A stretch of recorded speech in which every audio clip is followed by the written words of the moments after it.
Greetings, ladies and gentlemen. Today is Monday, May 29th. Both Mike Soroka and Liam Hendricks have been activated. And Craig Kimbrel, he joins Jansen in the 400 career save club. Let's talk about it. Hello, everybody. My name is Steven. This is the middle of the order. How are we doing today? The weekend for me was lovely, full of sun. Had an enjoyable weekend. Got to watch some baseball, and I get to talk some baseball. We're going over the weekend series once again. So we're going to dive right on in to our series recap. Let's get it started. Hang on a sec, Steven. This is post Steven here. Hello. It is Tuesday, May 30th. I just want to throw this out here that I wasn't feeling well yesterday. I apologize for the day late.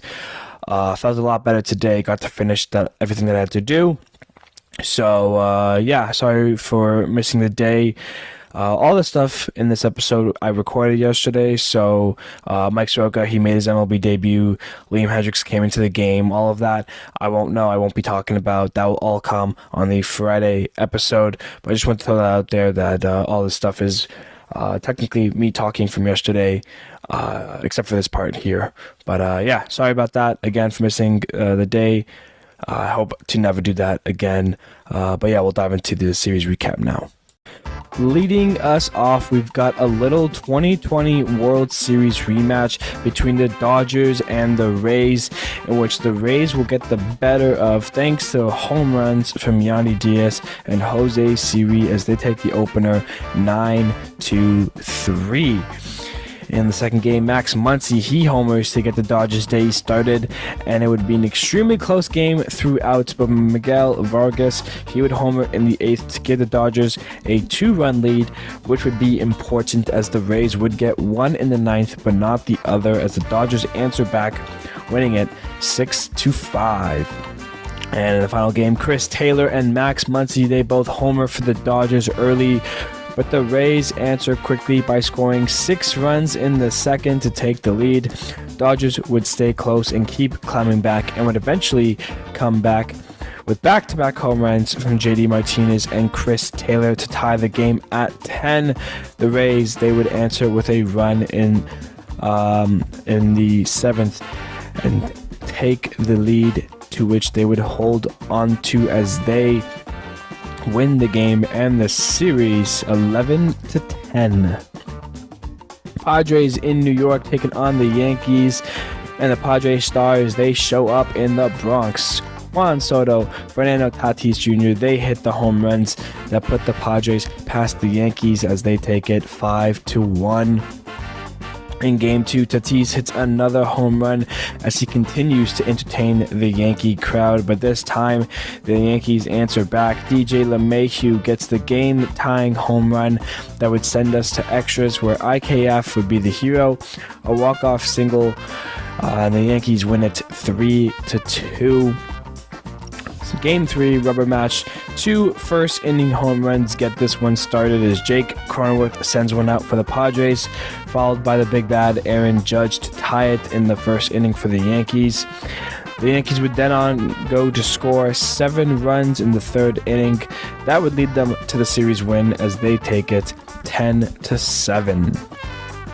2 really good teams, surprise, surprise, Rangers and Baltimore.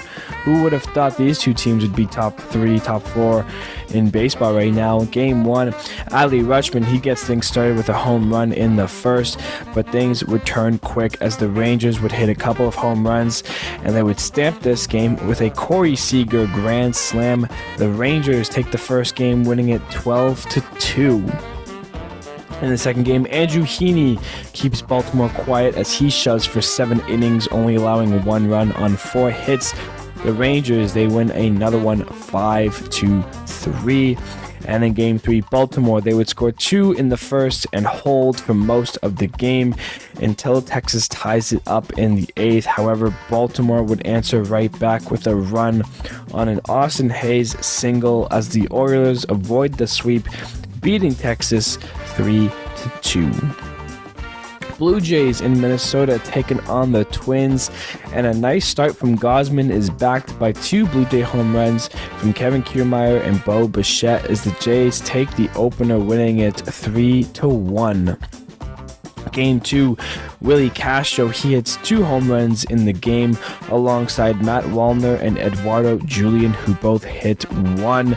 The Jays get counteracted by those home runs because they had quite a lot from Bo Bichette, Kevin Biggio, and Dalton Varsho. The Twins do end up holding it, take the dub, winning it 9-7.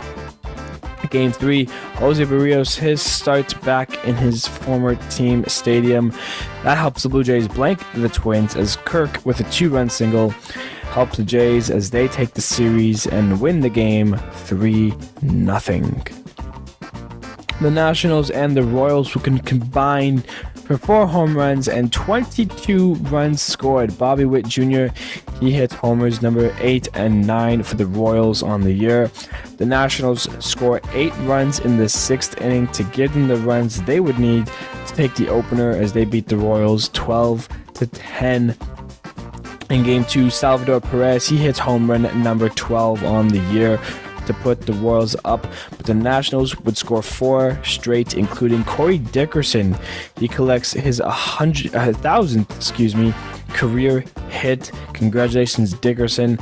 The Nationals win this one 4-2. Game 3, the Royals would be down 2, but would score 1 in each of the last 3 innings. MJ Melendez with the home run in the 7th. Edward Olivares with the home run in the 8th to tie the game up, and then Michael Massey with the walk-off single as the Royals win 1, avoiding the sweep as they take it 3-2. Cardinals and Guardians, Ahmed Rosario, the bases clearing double, scores 3, which would be exactly what they would need to beat the Cardinals as the Guardians win the first game 4-3. In Game 2, it's a pitcher's duel between Jack Flaherty and Tanner Beebe. That had us tied at 1. We had to go to extras, and the Cardinals would score a run on a pass ball. The Guardians, they can't answer it back as the Redbirds take it 2-1. Game 3, rubber match, and it's the Cardinals who get 3 home runs in the 5th inning alone, all of which were solo shots. And down a run heading into the 9th inning, the Guardians would look to their best player, Jose Ramirez, with the 2-run walk-off double as the Guardians collect a come from behind win. They take the series and beat the Cardinals 4-3. The White Sox and Tigers would play 4, and it's a 4-run 4th inning for the Tigers. That's led with an Akil Baddoo home run. And that leads the Tigers to a victory as they take the opener 7-2.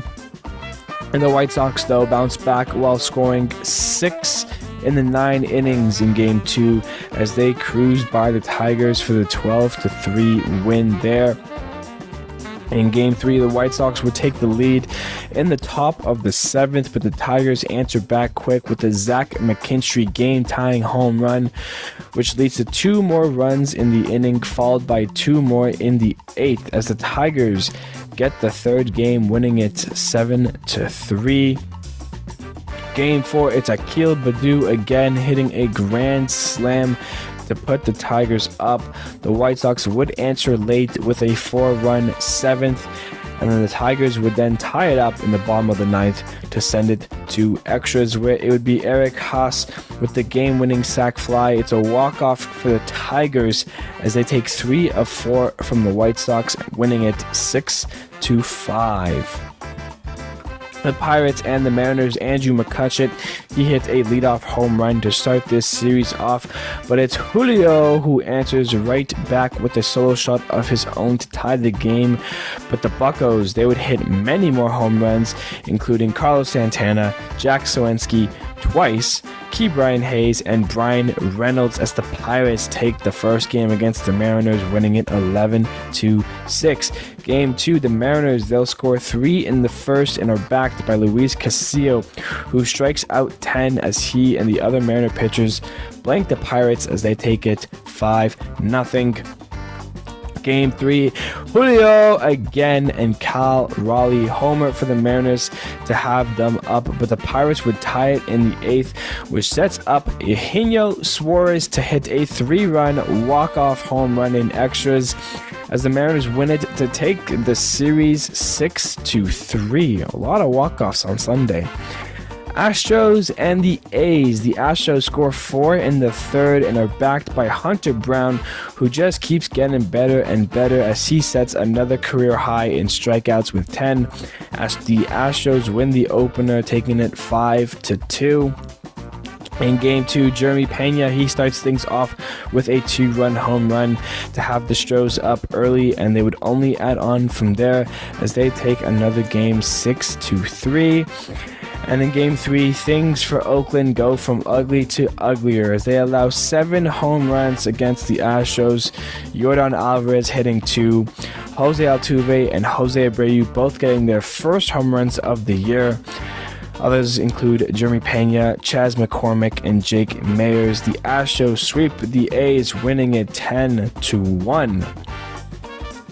Marlins and the Angels, Jorge Soler and Brian De La Cruz continue to hit the ball well as they both go deep for the Marlins as they take the first game against the Angels, winning it 6-2. Jorge Soler gets his 5th consecutive home run as he has gone deep in the Marlins' last 5 games. That would get the Marlins the lead, but Gio Urshela homers in the 8th to tie the game up and send it to extras, where the Marlins score 4 runs in the 10th inning. Angels can't get back as they lose another. Marlins win it 8-5. And in Game 3, Yuri Perez just gets better. His best start yet, going 5 innings, 2 hits, striking out 3, including Ohtani. Marlins, they blank the Angels and sweep the series, winning it 2-0.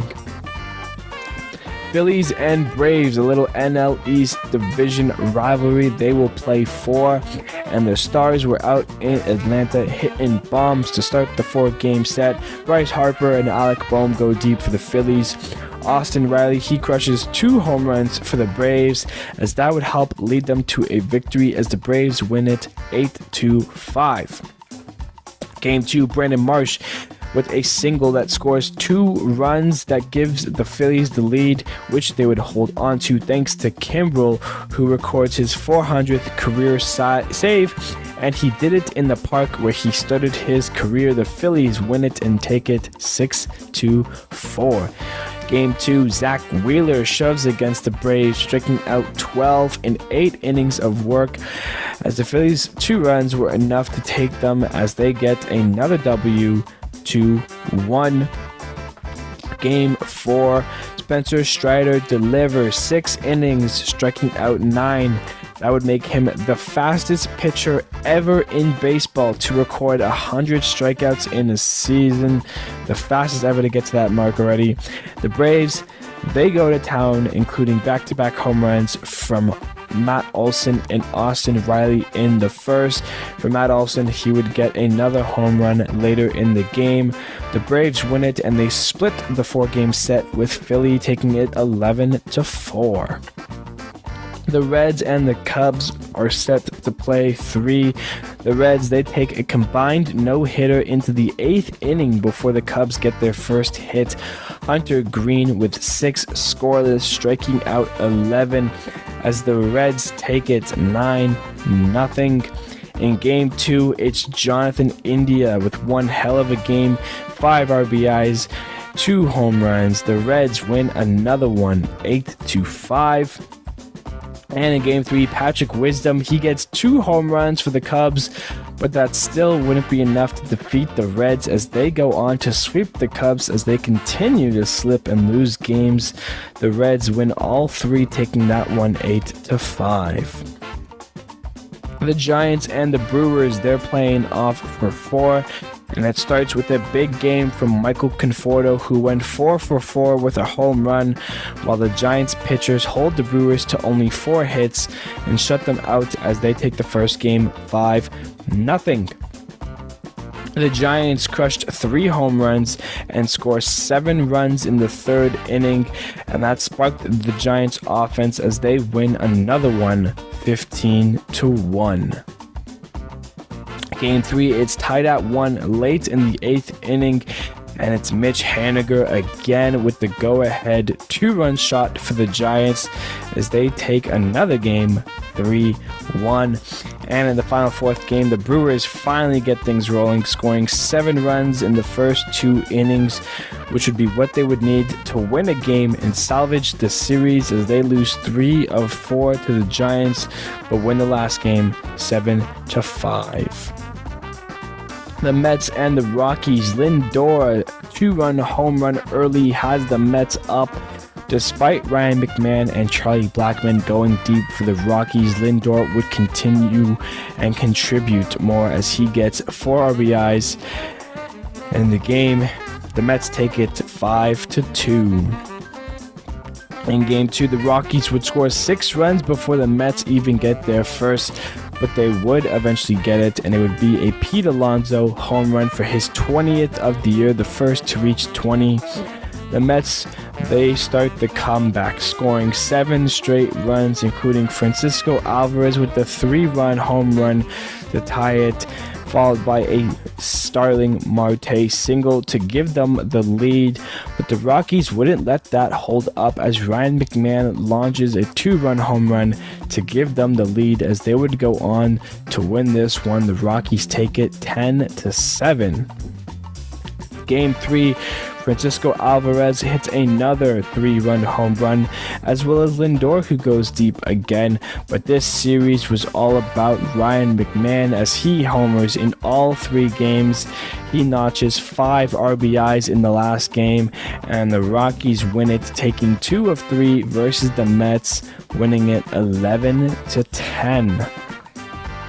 Last but not least here, the Red Sox in Arizona taking on the Diamondbacks, and the Red Sox score 5 straight, including a Kike Hernandez 2-run home run that would open things up early, and they would have a nice start from Chris Sale as the Red Sox take the opener, winning it 7-2. Boston pitchers, they keep the D-backs quiet, only allowing them 3 hits as they take another game against them, winning it 2-1. And in the final game, Corbin Carroll, a 2-run shot in the first, have the D-backs up, which would be backed up by a nice start from Merrill Kelly as the Diamondbacks avoid the sweep, beating Boston 4-2. Now let's start things off with our game of the weekend. And although that Mets and Rockies Game 3 was very interesting and had a lot of home runs, as the Rockies took it 11-10, I decided to go with a better 11-10 game. The Rays and the Dodgers, a 2020 World Series rematch. And the Rays, they get the first run in the bottom of the first thanks to Isaac Paredes with a sharp single. Top of the second, Chris Taylor, he hits home run number 8 on the year to tie it up. And then Max Muncy, he delivers a home run number 17 to make it 2-1. And then later on, Tracy Thompson, a single, makes it 3-1. Bottom of the second, this is where the Rays turn it on. Luke Raley, a double, scores 1. Wander Franco, a single, scores 1. Brandon Lau, a single, scores 1. And then Isaac Paredes, a double, scoring 2. Followed by Josh Lau, a single, scoring 1. That made it 7-3. The Dodgers answer in the top of the third with a single from JD Martinez. And then a Max Muncy gets on base, scoring a run on a fielder's choice. Miguel Vargas with a sac fly. And then Miggy Roja, a sac fly. That would tie the game at 7. Jump 1 inning to the bottom of the third. Yandy Diaz, he singles. The Rays are back up. And then in the bottom of the fourth, Isaac Paredes, he hits home run number 8. The Rays then up 2. Luke Raley, he grounds out, but that allows a run to come in to score, making it 10-7. Top of the fifth, Tracy Thompson, he hits his 5th home run of the year to make it 10-8. And then in the top of the 6th, the Dodgers get the back-to-back home runs. JD Martinez, number 10 on the year, and Chris Taylor, number 9 on the year. That tied things up at 10. Bottom of the 7th, Wander Franco grounds out, allowing Luke Raley to score, making it 11-10 Rays, in which they would hold on to and win it. That is your game of the weekend. Now we're going to go over our baseball news for the week. And I think there's a clear-cut way to start it off with some very wholesome and good news. Mike Soroka and Liam Hendricks have both been activated from the injured list and are set to play. Well, Mike Soroka is set to start today, Monday. It has been 1,028 days since the last time Mike Soroka was on an MLB mound. He was very dominant his rookie year, and then injuries have gotten the best of him since. Over 3 years waiting for this moment, so hopefully Mike Soroka can deliver, leave exactly where he left off, and have a great start today. And then Liam Hendricks with the White Sox, he beat his cancer. He worked through AAA again, got his rehab done, and he has been called. He's activated. He will be in the bullpen. He might come out tonight. He might come out tomorrow. Who knows? But Liam Hendricks is back. It'll be interesting to see if they're going to use him as the closer right away, or if they're just going to get some work into him, get him in the 7th, maybe the 8th inning. But yeah, it's great to see both those guys returning to baseball. Two great pitchers. But yeah, very, very enjoyable stuff there. Craig Kimbrel, he notches career save 400. He's the second to do it this year after Kenley Jansen did it a couple weeks ago. Funny enough, Craig Kimbrel, he makes that 400th save in the stadium where he debuted. He spent 5 years with the Braves, including 4 All-Stars there. In total, in his 14-year career, he played for 6 different teams: the Braves, Padres, Red Sox, Cubs, White Sox, Dodgers, and now with the Phillies. As mentioned, he's the 8th ever player to hit 400 career saves. He's the 3rd fastest to do it of the 8. So all of that, congratulations to Craig Kimbrel there. And the last thing to touch upon, if you did not see it, Fernando Tatis was getting ears from the Yankee fans, saying all the stuff, steroids and everything, and Tatis was loving it, playing into it, dancing to their chants. He hit 2 home runs in the series. It's good for Tatis to brush it off, just kind of embrace it, because he knows it was going to happen throughout the year. I think he's doing a little too much with the whole dancey dance thing and everything.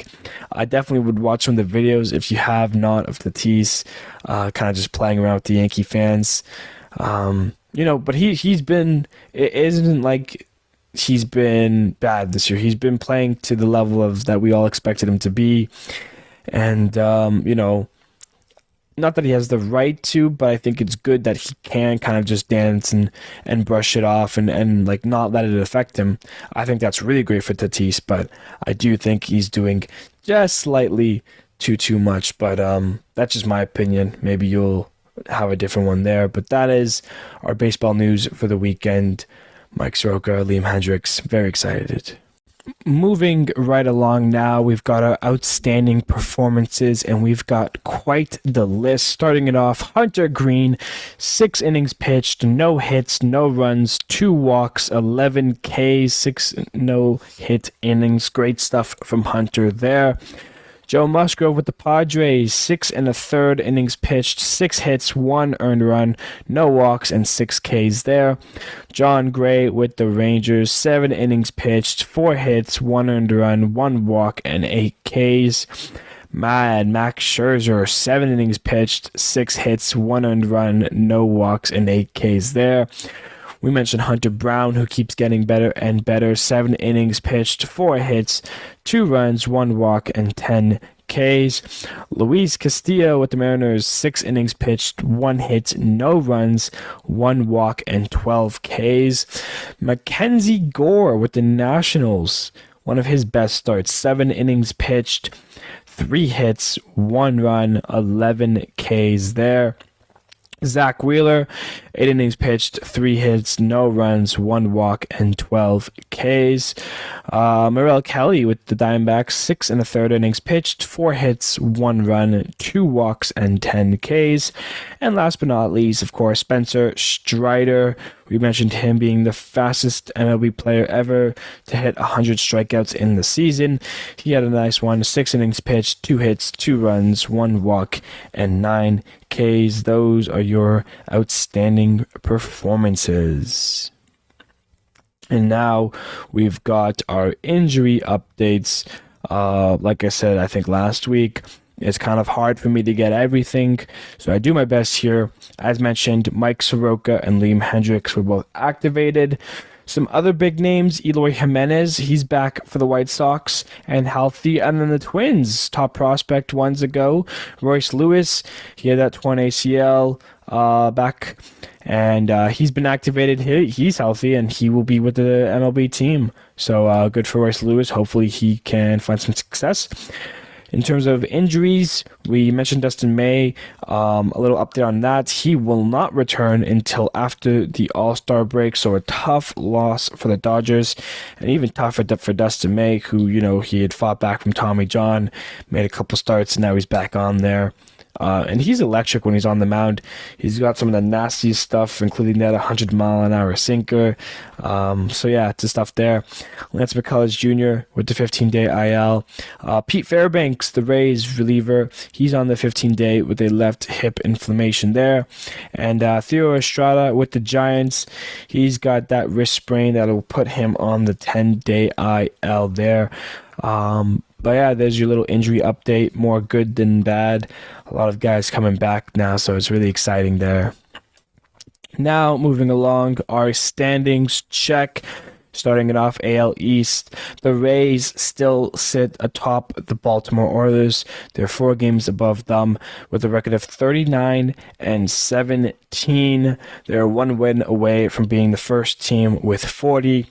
Yankees in 3rd, Boston in 4th, and the Blue Jays are in 5th still. They have a record of 28-26, which is the exact same record as the Twins, who the Jays just beat in a series. The difference is the Jays are 5th in their division and the Twins are 1st in theirs. Yes, the AL Central is trash. The Tigers are in 2nd at 25-27, which is below 500, alongside the Guardians, White Sox, and Royals, who all sit below 500. It's the AL trash division, the AL mid, whatever you want to call it. It sucks. Versus the AL beast, a team like the Blue Jays, teams like Boston, they would be 1st in the AL Central. And at least the AL West has been really good too. I mean, the Rangers, they're still 1st over the Astros. Surprise, surprise. That 34-19. The Astros at 31-22. 3 games back of the Rangers. Also want to mention the Tigers are 2 games out of the Twins, so the Tigers could end up in 1st place, which would be even more bizarre. But jumping back to the AL West, the Angels and the Mariners are both above 500 still. 29-26 for the Angels in 3rd, and then 28-26 for the Mariners in 4th. So, I mean, the AL West, you have 4 very good teams, and then you have Oakland, who continues to be on historic pace of being horrendously bad. They're 11-45, a run differential of negative 194. They're on pace to set some very poor records, and for what could be their last year in Oakland. Not fun there. Moving on to the NL East, the Braves sit atop the Marlins still, 32-22 for Atlanta there. Miami on a 3-game winning streak. They're 28-26, back above 500. 1 game above the Mets, who are in 3rd at 27-27, sit exactly at 500. Phillies in 4th at 25-28, just a little bit below 500, so stuff there. The Nationals in 5th. NL Central, the Brewers stay atop the Pirates, holding the 1st spot. Still 2 games back, 2 games above the Pirates, 4 games above the Reds, who sit in 3rd at 24-29. The Pirates, who I mentioned in second, they're at 26 and 27, so they're officially at below 500. Their run differential is exactly 0, so they've scored as many runs as they've given up. The Cubs, they've been slipping a little bit here and there. They're now at 23 and 30 in fourth. And the Cardinals still in fifth, but they have worked their way back up a little bit. They're only 5 games back of the Brewers, who are in first there, 24 and 32 there. And then your NL West, the Dodgers still in first at 33 and 22. Diamondbacks right behind them, a game and a half at 31 and 23. Giants in third at 28 and 26. Padres still a few games back of 500. They're in fourth, 24 and 29. And the Rockies are just a game back of the Padres in last, 24 and 31 there. The Brewers, fun fact, they may be leading the NL Central and be 20 and 25, but their run differential is second worst in the NL Central after the Reds, who are at negative 24. If you went off of run differential, the Cardinals would be in first, the Cubs would be in second, Pirates in third, Brewers in fourth, and then the Reds in fifth. So Brewers, they're winning some close games, and then they're getting beat by huge amounts. Rangers with the best run differential at plus 128, followed by the Rays, who have a run differential of plus 119 there. And both the NL East and the AL Central have 4 teams with a negative run differential and then 1 team with a plus. The Twins and the Braves, who lead the divisions, are plus, while the other teams there are all negative there. That is your standings check, and that will do it for us after our upcoming series here. We're going to start by going over the Reds and Red Sox, get the week started off there. The Brewers are in Toronto taking on the Blue Jays. Guardians in Baltimore taking on the Orioles. Rangers versus Tigers. Angels versus White Sox. Twins at Astros. The Yankees in Seattle taking on the Mariners. The Braves versus the A's, so some easy wins there for Atlanta. Phillies and Mets, another clash of NL East divisions there. Padres and Marlins. The Rays in Chicago taking on the Cubs. Royals and Cardinals. Pirates and Giants. Rockies and Diamondbacks.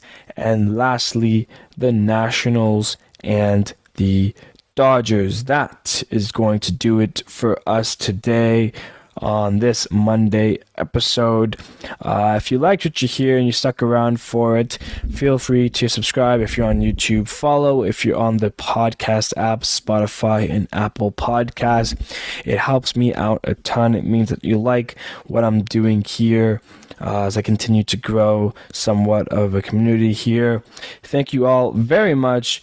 I hope you guys have some great weeks ahead of you planned. I hope you guys get to go out to some baseball games if you enjoy. I think I'll be going to 1 or 2 of those Brewer and Jays games, so I'm excited for those there. Thank you all for listening, and I will see all of you guys Friday.